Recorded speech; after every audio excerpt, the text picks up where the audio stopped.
काल आपण सार्वजनिक उत्पन्न या घटकाच्या अंतर्गत आपण भाग घेतलेला होता. सार्वजनिक उत्पन्न, सार्वजनिक उत्पन्नामधले आपण जे घटक होते, सार्वजनिक उत्पन्न या अंतर्गत करेक्टर उत्पन्न, कराच्या व्यतिरिक्त उत्पन्न, कालच्या याच्यामध्ये आपण कराच्या व्यतिरिक्त टॅक्स जे आहेत, हे जे टॅक्स आहे याच्या व्यतिरिक्त उत्पन्न आपण पाहिलेलं होतं. ते उत्पन्न होतं शुल्क, सार्वजनिक वस्तूंच्या किमती व सेवांच्या किमती, त्यानंतर विशेष अधिकार, दंड व दंडात्मक रक्कमा, त्यानंतर भेटी आणि अनुदाने, विशेष कर आणि कर्ज. कालचा भाग आपण हा एवढा भाग पाहिलेला होता. आपल्याला भारत सरकारला सार्वजनिक उत्पन्न कशाच्या माध्यमातून मिळते आहे, भारत सरकारला सार्वजनिक उत्पन्न मिळण्याची कोणकोणती साधनं आहेत, या साधनांमध्ये एक नव्याने आलेला जो भाग होता तो भाग होता GST, goods and service tax, वस्तू आणि सेवा कर. आता वस्तू आणि सेवा कर, आजची तासिका आपण थोडासा भाग वस्तू आणि सेवा कर यावर आधारित घेणार आहोत. त्यात वस्तू आणि सेवा कर ब्लॅकबोर्डवर लिहिलेला आहे. वस्तू आणि सेवा कर यामध्ये बघा, goods and service tax, GST ज्याला म्हणतो आहे, हे आपल्याला सर्वांनाच माहित आहे. जीएसटीचा शब्द आपल्याला सर्वांना माहित झालेला आहे, परंतु जीएसटी समितीच्या बाबतची थोडीशी माहिती आणि त्यानंतर जीएसटी काय आहे, आणि नंतर मागच्या तासिकेमध्ये मला तुम्हाला ते इन्कम टॅक्सच्या बाबत सांगायचं राहून गेलेलं होतं नेटवर्क नसल्यामुळे, तर आज आपण हा भाग घेणार आहोत. वस्तू आणि सेवा कर, GST, goods and service tax, यामध्ये 2004 ला भारत सरकारने, तेव्हा मनमोहन सिंग भारताचे पंतप्रधान होते, केळकर समितीची शिफारस, केळकर समिती स्थापन करण्यात आली 2004 ला. आणि या केळकर समितीच्या शिफारशीच्या आधारावर भारतामध्ये 101वी राज्यघटना दुरुस्ती करण्यात आली आणि सुधारणा कायदा करण्यात आला. आणि या सुधारणा कायद्याच्या आधारावर यात लिहिलंच आहे बघा, भारताची राज्यघटना दुरुस्ती 101, सुधारणा कायदा 2016, या अन्वये हा सुधारणा करून टॅक्स मधलं जे स्ट्रक्चर आहे त्यामध्ये बदल करण्याचा हा कायदा करण्यात आला. 2004 मध्ये केळकर समितीच्या शिफारसी मांडण्यासाठी आणि केळकर समितीच्या शिफारसी मान्य करण्यासाठी भारताच्या राज्यघटनेची 101वी दुरुस्ती करण्यात आली आणि हा दुरुस्ती सुधारणा कायदा 2016 लागू करण्यात आला. मग भारतात हा कायदा पारित झाल्यानंतर, 2016चा कायदा पारित झाल्यानंतर भारतात वस्तू व सेवा कराची अंमलबजावणी 1 जुलै 2017 पासून झाली. त्याच्या अगोदरच्या तासिकेमध्ये मी सांगितलेलं आहे की जीएसटी, वस्तू आणि सेवा कर, जीएसटीची अंमलबजावणी 1 जुलै 2017 पासून लागू झाली आहे. तर ही जीएसटी काय आहे, goods and service tax. Bharat सरकार आणि पूर्वी राज्य सरकार विविध प्रकारचे वस्तूंवर आणि सेवेवर टॅक्स आकारत होते. यामध्ये एकसूत्रता आणण्यासाठी एका केळकर समितीने 2004 ला हे सुचविलेलं होतं की एकच प्रकारचा संपूर्ण भारतामध्ये सिंगल टॅक्स वापरण्यात यावा, ज्यामुळे विविध राज्यामध्ये त्या राज्याचे जे काही कर असतात ते वेगवेगळे असल्यामुळे एक सारखी वस्तू एका राज्यात महाग मिळते, तर तीच वस्तू, तेच गुणधर्म असलेली वस्तू दुसऱ्या राज्यामध्ये स्वस्त मिळते. आणि त्यामुळे बरेच सारे लोक यामध्ये एका राज्यातून वस्तू व्हायच्या, त्या दुसऱ्या राज्यातून खरेदी करायच्या, त्यामध्ये चोरीचं प्रमाण मोठ्या प्रमाणात होतं. आणि त्यामुळे हे टाळण्यासाठी भारत सरकारने केळकर समितीला सांगितलं की तुम्ही अशा प्रकारच्या सूचना करा किंवा अशा प्रकारचा एक कायदा तयार करा की ज्या आधारावर एकच कायदा असेल आणि एकच टॅक्स लागेल जो संपूर्ण भारतामध्ये लागू होईल. तर भारतात वस्तू व सेवा कराची अंमलबजावणी 1 जुलै 2017 पासून झाली.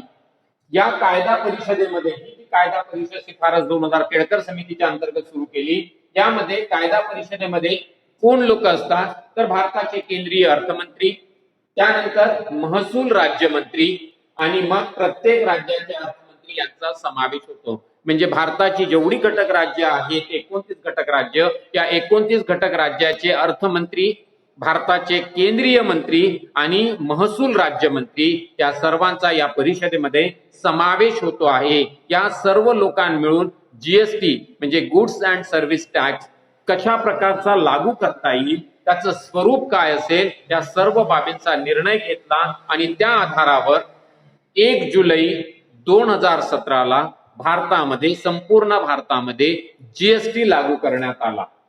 मग या भारतात वस्तू व सेवा कराची अंमलबजावणी 1 जुलै 2017 ला या कायदा परिषदेमध्ये केंद्रीय अर्थमंत्री, महसूल राज्यमंत्री व प्रत्येक राज्याचे अर्थमंत्री यांचा समावेश असतो. मग आता हा जीएसटी, या जीएसटीचे काही भाग केलेले आहेत. केंद्र सरकारचा जो कर आकारला जातो आहे त्याला सीजीएसटी म्हणतात, central government goods and service tax, CGST. प्रत्येक बिलामध्ये सीजीएसटी आणि एसजीएसटी आपल्याला पाहायला मिळेल. जे काही आपण बिल घेतो आहे, कुठल्याही वस्तू खरेदी केल्यानंतर, साधं एखाद्या हॉटेलमध्ये जेवण केलं असेल, नाश्ता केला असेल आणि त्याने जर कम्प्युटर मधनं बिल काढलं तर ते टॅक्सचे इनव्हॉइस निघते आहे, बिल निघते आहे, त्या बिलावर सीजीएसटी लिहिलेलं असते आणि एसजीएसटी लिहिलेलं असते. तर अशा प्रकारे सीजीएसटी म्हणजे central government goods and service tax आणि राज्य सरकारचं असेल तर state government goods and service tax, म्हणजे केंद्र सरकारचा हिस्सा आणि राज्य सरकारचा हिस्सा असे दोन्ही हिस्से मिळून त्यावर टॅक्स लावला जातो आहे. जो केंद्र सरकारचा हिस्सा असेल तो केंद्र सरकारला जाणार त्या टॅक्स मधून आणि जो राज्य सरकारचा हिस्सा असेल तो राज्य सरकारला मिळेल या दरावर. केंद्र सरकारचं सीजीएसटी आणि राज्य सरकारचं एसजीएसटी. परंतु याचबरोबर जेव्हा विदेशातून वस्तूची देवाणघेवाण होते आहे, विदेशातून वस्तूची आयात केली जाते आहे, मग त्या आयात होणाऱ्या वस्तूवर जो कर लागतो आहे त्याला आंतरराष्ट्रीय वस्तू व सेवांच्या पुरवठ्यावर लागणारा जो टॅक्स आहे त्याला IGST, international goods and service tax असं म्हणतं आहे. International goods and service tax, आंतरराष्ट्रीय वस्तूंच्या देवाणघेवाणीवर लागणारा जो टॅक्स आहे त्याला आयजीएसटी असं म्हणतं आहे.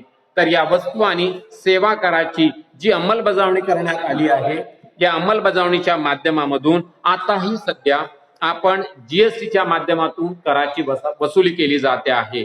म्हणजे भारत सरकारला जे काही उत्पन्न प्राप्त होते आहे, मोठ्या प्रमाणात करापासून जे उत्पन्न प्राप्त होते आहे त्या कराचं स्वरूप आहे जीएसटी आणि जीएसटीच्या माध्यमामधून सरकारला उत्पन्न मिळते आहे. तर आपण हा भाग त्या दिवशी राहून गेलेला होता किंवा राहिला होता म्हणण्यापेक्षा आपण एक्सप्लेन केला नव्हता. आज आपण हा भाग पाहतो आहे आणि यामध्ये जीएसटीचे 3 भाग आपल्याला पाहता येतात. 3 भागामध्ये एक आहे केंद्र सरकारची जीएसटी, एक आहे राज्य सरकारची जीएसटी आणि एक भाग आहे आंतरराष्ट्रीय वस्तू, ज्या आपल्या आंतरराष्ट्रीय बाजारातून ज्या वस्तू आपल्या देशात येतात त्यावर जो कर आकारला जातो त्याला आयजीएसटी असं म्हणत आहेत. तर हे 3 प्रकारच्या घटकांमधून, परंतु आयजीएसटी हा स्वतंत्र भाग आहे. पण आपण भारतात तयार झालेल्या, भारतात ज्या वस्तू आपण तयार करतो आणि त्याची खरेदी करतो आहे त्या वस्तूवर मात्र जो कर लागतो आहे तिथे 2 प्रकारचा सीजीएसटी आणि एसजीएसटी असा 2 प्रकारचा कर लागतो आहे.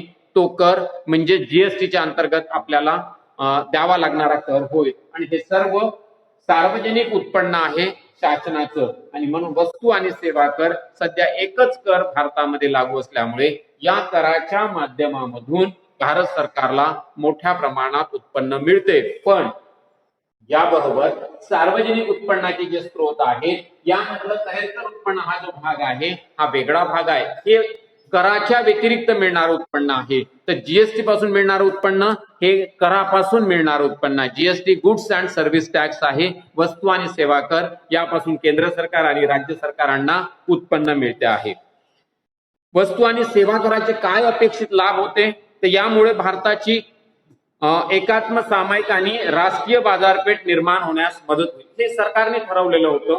सरकारला असं वाटत होतं की एकात्मिक आणि सामायिक बाजारपेठ निर्माण होईल, यामुळे विदेशी गुंतवणुकीला प्रोत्साहन मिळेल असंही वाटत होतं. ज्यामध्ये 2014च्या नंतर आलेल्या सरकारने, केंद्र सरकारने जे माननीय पंतप्रधान जे आपले नरेंद्र मोदीजी यांनी जे मेक इन इंडिया हे जे घोषवाक्य दिलेलं होतं त्या अंतर्गत मेक इन इंडिया या चळवळीला चालना मिळेल जीएसटीच्या माध्यमामधून, की ज्या वस्तू भारतात तयार होतात त्या भारतातल्या लोकांसाठी आणि केंद्र सरकार आणि राज्य सरकारांना मिळणाऱ्या उत्पन्नासाठी त्याचा मॅक्झिमम वापर व्हावा आणि म्हणून मेक इन इंडिया या अंतर्गत भारताला एक चालना मिळेल हा एक घटक त्यामध्ये होता. यामध्ये कराचे दर, प्रक्रिया आणि कायदे यांच्यात सुसूत्रीकरण होण्यास मदत होईल असंही वाटत होतं. यामुळे निर्यात आणि वस्तू निर्माण क्रियेला चालना मिळेल असंही वाटायला लागलं. त्यानंतर देशातील एकूण गुंतवणुकीतील स्थिती सुधारणा होईल. म्हणजे जीएसटी लागू केल्यामुळे काय होऊ शकते, त्याचे काय फायदे असू शकतात हा घटक आपण या ठिकाणी पाहिला.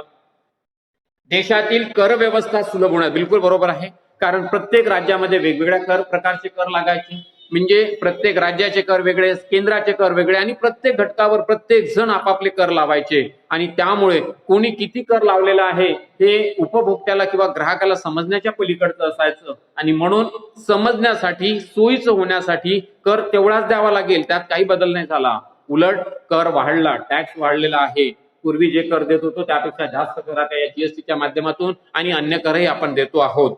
परंतु एक सुसूत्रीकरण येईल आणि एकत्रितपणा म्हणजे लोकांना कळायला लागेल की आपल्याला एसजीएसटी किती भरला आहे, सीजीएसटी किती भरला आहे हे सहज समजेल. म्हणून याबाबत ही कर व्यवस्था सुरू करण्यात आली होती. देशातील कर व्यवस्था सुलभ होण्यास मदत होईल, वस्तूची अंतिम किंमत कमी होण्यास मदत होईल असं म्हटलं होतं. अंतिम किंमत कमी होण्यास मदत होईल, परंतु वस्तुस्थिती आहे, आपण अर्थशास्त्राचे विद्यार्थी या नात्याने पाहतो आहे की वस्तूच्या किमती कमी नाही झाल्या, उलट मागच्या या 3-4 वर्षामध्ये वस्तूच्या किमती फार जास्त झालेल्या आहेत. दुप्पट झाल्या असं म्हणायला हरकत नाही. प्रत्येक वस्तूची किंमत दुप्पट तिप्पट झालेली आहे. वस्तू आणि सेवा करामुळे अधिक रोजगार निर्मिती होईल असं उद्दिष्ट होतं. वस्तू आणि सेवा करामुळे अधिक रोजगार निर्माण होईल असं उद्दिष्ट होतं केंद्र सरकारचं, परंतु याच्या विपरीत झालं. उलट रोजगार कमी झाला. म्हणजे 5 लाख लोकांना किंवा 5 करोड एका वर्षाच्या टार्गेटमध्ये होतं की जवळपास 5 करोड तरुणांना वेगवेगळ्या क्षेत्रामध्ये, सार्वजनिक क्षेत्र, खाजगी क्षेत्रात जवळपास 5 करोड तरुणांना रोजगार पुरवला जाईल. परंतु इथे 5 लाख लोकांना सुद्धा सध्याचा रोजगार उपलब्ध नाही. त्यातल्या त्यात विपरीत परिस्थिती मागच्या 1.5-2 वर्षामध्ये आलेली आहे. कोरोना या आजारात, कोविड-19च्या आजारामुळे अनेकांचे रोजगार गेले, अनेकांच्या नोकऱ्या सुटल्यात, अनेकांचे छोटे छोटे व्यवसाय होते ते बंद झाले. हा विपरीत परिणाम झाला.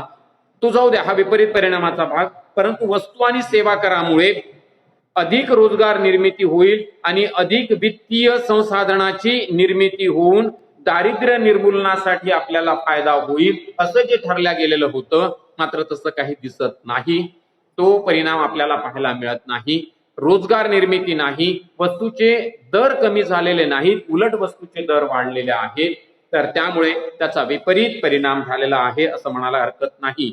जीएसटीचा जो उद्देश होता, या ठिकाणी सर्वसामान्य माणसांना दिलासा देणारा कर, अशी जी एक प्रतिमा आपल्या इथे मांडल्या गेलेली होती 2017 मध्ये, परंतु हा सर्वसामान्यांना दिलासा देणारा ठरला नाही. उलट घरेलू उत्पाद जे होते किंवा घरेलू ज्या वस्तू होत्या त्याचे रेट फार जास्त वाढले, ज्यामध्ये आपण पेट्रोलियम पदार्थाचे दर म्हणतो आहे, गॅस म्हणतो आहे आणि बाकी अन्य वस्तूचे, अन्य कुठल्याही वस्तूचे दर असेल ते कितीतरी पटीने वाढलेले आहेत. कम्युनिकेशन सिस्टम जे आहेत त्यामध्ये फार मोठे रेट वाढलेले आहेत. तर अशा प्रकारे जीएसटीच्या माध्यमातून उद्देश जो ठरवलेला होता की सर्वसामान्य लोकांना दिलासा मिळेल, परंतु सर्वसामान्य लोकांना यापासून दिलासा मिळालेला नाही. तो भाग नंतरचा आहे. आपला भाग एवढाच आहे की जीएसटीमुळे सरकारचं सार्वजनिक उत्पन्नामध्ये वाढ होते आहे, हा एवढाच घटक आपण या ठिकाणी एक्सप्लेन करतो आहोत. त्या दिवशी आपण कर आकारणीमध्ये प्रत्यक्ष कर पाहिलेला होता आणि प्रत्यक्ष करामध्ये हा जो आहे, प्रत्यक्ष करामध्ये जो ज्या व्यक्तीला कर लागतो आहे तो कर त्याच व्यक्तीला भरावा लागतो आहे, त्याला आपण प्रत्यक्ष कर म्हणतो आहे. व्यक्तीला लागणाऱ्या उत्पन्नावर किंवा व्यक्तीच्या असणाऱ्या संपत्तीवर जो कर आकारला गेलेला आहे तो कर त्याच माणसाला भरावा लागतो. तर त्या कराची आकारणी, प्रत्यक्ष कराची आकारणी आणि इन्कम टॅक्स याविषयीचं त्या दिवशी आपण बघितलं होतं, परंतु थोडासा प्रॉब्लेम झालेला होता, तांत्रिक अडचण आली आणि आपण तो सर्व भाग पाहू शकलो नाही. हा भाग आपल्या सिलेबसमध्ये नाही, हा भाग आपल्या सिलेबसमध्ये नाही, परंतु आपण अर्थशास्त्राचे विद्यार्थी असताना आपल्याला इन्कम टॅक्स कशा प्रकारचा लागतो याची थोडीशी माहिती आपण या ठिकाणी पाहणार आहोत. इन्कम टॅक्स ही जुनी पद्धत आपण पहिल्यांदा पाहू की इन्कम टॅक्स कसा लागतो आहे. जुन्या पद्धतीमध्ये इन्कम टॅक्स लागत होता ज्या व्यक्तीचं, भारतात राहणाऱ्या ज्या व्यक्तीचं उत्पन्न 2,50,000 होतं किंवा मिळते आहे ज्या व्यक्तीला, त्या व्यक्तीला कुठल्याही प्रकारचा कर लागत नाही. 2,50,000 रुपयापर्यंतच्या उत्पन्नावर कोणताही कर लागत नाही, हा पहिला घटक. मग 2,50,000 ते 5 लाखापर्यंत ज्या माणसाचं उत्पन्न असेल, 2,50,000 पासून 5 लाखापर्यंत ज्या व्यक्तीचं उत्पन्न असेल त्यावर 5% कर लागत होता. 5% कर लागतो. 2,50,000 पासून 5 लाखापर्यंत 5% कर लागतो. मग 5 लाखापासून तर 10 लाखापर्यंत 20% कर लागतो आहे. म्हणजे 5 लाखापासून जर 10 लाखापर्यंतचं उत्पन्न केलं असेल तर 20% कर लागतो आहे. आणि 10 लाखापेक्षा मोर दॅन असेल आपलं उत्पन्न, 10 लाखापेक्षा मोर दॅन उत्पन्न असेल तर त्या ठिकाणी सरळ सरळ 30% कर लागतो आहे. 30% आपल्याला इन्कम टॅक्स द्यावा लागतो आहे. हे इन्कम टॅक्सचे स्लॅब आहेत. आज आपल्या पुस्तकात नाही, परंतु आपल्याला माहित असावे, भारतात राहणाऱ्या प्रत्येक माणसाला 2,50,000 पेक्षा त्याचं उत्पन्न जास्त झालं असेल तर त्या प्रत्येक माणसाला टॅक्स द्यावा लागतो आहे. आणि तो टॅक्स 2,50,000 पर्यंत नील, परंतु 2,50,000 1 रुपया इथून पुढे जो असेल त्यावर त्याला टॅक्स द्यावा लागतो. दुसरा स्लॅब होता 2,50,000 ते 5 लाखापर्यंत 5%, 5 लाख ते 10 लाखापर्यंत असेल तर 20%, आणि 10 लाख ते मोर दॅन असेल तर 30%. अशा प्रकारे ही जुनी कर प्रणाली आहे. ही कर प्रणाली आजही लागू आहे. तशीच ही न्यू पॉलिसी सुद्धा आलेली आहे, टॅक्स न्यू पॉलिसी, ती आपण पाहणार. या जुन्या कर प्रणालीमध्ये जो काही आपल्याला टॅक्स लागणार होता त्यामध्ये स्टँडर्ड डिडक्शन 50,000 रुपयाचं मिळते आहे. म्हणजे यामध्ये जो टॅक्स लागतो त्यामध्ये 50,000ची सूट दिल्या जाते आहे आणि मग त्यावर टॅक्स लावला जातो आहे. तर 50,000ची सूट स्टँडर्ड डिडक्शन मिळते आहे. आणि एटीसी अंतर्गत जे काही आपण गुंतवणूक केली असेल, एटीसी हे कलम आहे टॅक्सच्या याच्यातलं, या कलमाच्या अंतर्गत आपण जे काही गुंतवणूक केली असेल एटीसीच्या अंतर्गत तर त्यावर सूट दिल्या जाते आहे. आणि ही सूट 20%ची सूट मिळते आहे एटीसीच्या अंतर्गत. हे सर्व झालेलं टॅक्स. त्याच्यानंतर जेवढा टॅक्स आपल्याला लागला, जितके रुपये टॅक्स लागला, समजा एखाद्याला 50,000 रुपये टॅक्स लागला असेल तर त्या लागलेल्या टॅक्सवर गव्हर्नमेंटला एज्युकेशन सेस, म्हणजे 50,000 रुपये टॅक्स आपल्याला पेमेंट करायचा आहे. आपल्याला टॅक्स लागला, सर्व कॅल्क्युलेशन झालं, 50,000 रुपयाचा टॅक्स भरायचा आहे. या 50,000 रुपयावर प्लस आपल्याला एज्युकेशन सेस म्हणून 4% रक्कम द्यावी लागते. म्हणजे 50,000 असेल तर त्यावर 4% रक्कम आहे, म्हणजे 5 2,000 रुपये एक्स्ट्रा. 50,000 प्लस 4% रक्कम 52,000 रुपये टॅक्स त्या माणसाला भरावा लागेल ज्याला 50,000चं टॅक्स लागलेला आहे. हे इन्कम टॅक्सची जुनी पद्धत आहे, ही पद्धत लागू आहे. त्याचप्रमाणे आपल्याला ही नवी पद्धत दिलेली आहे न्यू पॉलिसी. या न्यू पॉलिसीमध्ये काय आहे, पहिला घटक कायम आहे. न्यू पॉलिसीमध्ये पहिला घटक कायम आहे. 2,50,000 पर्यंत जे उत्पन्न आहे, 2,50,000 त्यावर कुठल्याही प्रकारचा टॅक्स नाही, नील आहे. त्यानंतर 2,50,000 ते 5 लाखापर्यंत 5%, 5 लाखापासून तर 7.5 लाखापर्यंत म्हणजे 7,50,000 पर्यंत 10%, 7,50,000 पासून तर 10 लाखापर्यंत 15%, 10 लाखापासून तर 12,50,000 पर्यंत 20%, आणि 12,50,000 पासून तर 15 लाखापर्यंत 25%. हे उत्पन्नाचे न्यू स्लॅब आहे, नवीन आहे. पण 2.5 लाखापर्यंत याईमध्ये उत्पन्न जे असेल ते फ्री ठेवलेलं आहे. 2.5 लाखापर्यंत लागणाऱ्या उत्पन्नावर कुठल्याही प्रकारचा टॅक्स लागत नाही. या न्यू पॉलिसीमध्ये, न्यू टॅक्स पॉलिसीमध्ये 2,50,000 5%, 10%, 15%, 20% आणि 25%. त्यानंतर 15 लाखापेक्षा मोर दॅन इन्कम असेल एखाद्या माणसाचं, 15 लाखापेक्षा जास्तीचं इन्कम असेल, मोर दॅन इन्कम असेल तर सरसकट 30% त्याला टॅक्स द्यावा लागतो आहे. हा 30%चं कॅल्क्युलेशन केल्यानंतर जी काही त्या माणसाची, त्या व्यक्तीची, टॅक्स पेमेंट करणाऱ्या व्यक्तीची जी काही टॅक्सची रक्कम येईल, कराची रक्कम येईल, त्या कराच्या रकमेवर 4% एज्युकेशन सेस द्यावा लागतो आहे. 4% रक्कम एज्युकेशन सेस आपल्याला द्यावा लागतो आहे. तो लागलेल्या करावर, कराचं कॅल्क्युलेशन झाल्यानंतर जेवढा लागलेला असेल त्यावर आपल्याला 4% एज्युकेशन सेस द्यावा लागतो. अशा प्रकारे भारतात सध्याच्या घडीला आपल्यामध्ये टॅक्स पेमेंट करण्याच्या, इन्कम टॅक्स प्रत्यक्ष कर आकारणीच्या या दोन्ही पद्धती लागू आहेत. ही जुनी पद्धत आणि ही नवीन पद्धत. ज्याला जी पद्धत स्वीकारायची आहे त्यांनी ती एकदा स्वीकारावी, म्हणजे त्याचं टॅक्स कॅल्क्युलेशन त्याच पद्धतीने त्या वर्षामध्ये होणार, त्याला मध्येच ती पद्धत बदलता येणार नाही. आता ज्याला जी सोयीची होत असेल त्यांनी त्या पद्धतीचा स्वीकार करावा. गव्हर्नमेंटने हे ऑप्शन दिलेलं आहे की ज्याला जी पद्धत सोयीची होते आहे त्यांनी तो ऑप्शन स्वीकारावा. जर एखाद्याला नवीन पद्धत जर वाटत असेल तर त्यांनी नवीन पद्धतीचा स्वीकार करावा. ज्याला असं वाटतंय की आपलं इन्कम टॅक्स थोडंफार वाचू शकते जुन्या पद्धतीमुळे तर त्यांनी जुन्या पद्धतीचा स्वीकार करावा. सरकारने सध्या दोनही सोयी दिलेल्या आहे, पण एक घटक मात्र, ज्या वर्षात तुम्ही जी पद्धत स्वीकारलेली असेल त्याच पद्धतीचा वापर आणि त्याच पद्धतीने तुम्हाला कॅल्क्युलेशन करावे लागतात आणि टॅक्स भरावा लागते आहे. इन्कम टॅक्स ज्याला उत्पन्न कर म्हणतो आहे, उत्पन्न कर भरण्याची जबाबदारी ही प्रत्येक नागरिकाची आहे. ही प्रत्येकाला पूर्ण करावी लागेल. तो ज्या कंपनीत काम करत असेल, तो ज्या संस्थेत काम करत असेल, तो ज्या कुठल्या गव्हर्नमेंट ऑफिसेसमध्ये काम करत असेल, पण त्या ठिकाणी त्यांनी मिळवलेल्या उत्पन्नावर टॅक्स भरण्याची जबाबदारी त्याची ही वैयक्तिक जबाबदारी आहे आणि ती जबाबदारी त्या माणसाला पूर्ण करावी लागते. कुणाला? मग तो कुठलाही बिझनेसमन असेल तर बिझनेसमनला सुद्धा त्याला जर वैयक्तिक उत्पन्न 2.5 लाखापेक्षा जर जास्त मिळत असेल, त्याच्या बॅलन्स शीट मध्ये त्याला मिळणारा नफा आणि त्याचं उत्पन्न 2.5 लाखापेक्षा जास्त मिळत असेल तर त्याला या टॅक्सच्या रूपामध्ये इन्कम टॅक्स पेमेंट करावा लागतो आहे. ही सध्याची टॅक्स प्रणाली आपल्या देशामध्ये उपलब्ध आहे. त्या दिवशी राहून गेलेलं होतं म्हणून आज आपण एक्सप्लेन केलं की ओल्ड टॅक्स सिस्टम प्रत्यक्ष कर भरण्याची, इन्कम टॅक्स भरण्याचं, आणि ही दुसरी न्यू पॉलिसी या पद्धतीने आहे की जे उत्पन्न जसं असेल त्याप्रमाणे आपल्याला टॅक्स लागतो आहे. तर आजचा भाग आपण जीएसटीचा भाग पाहिला. गुड्स अँड सर्व्हिस टॅक्स भारतामध्ये 1 जुलै 2017 ला जीएसटी लागू झाला आणि तेव्हापासून आता आपण जीएसटी आपण भरतो आहोत.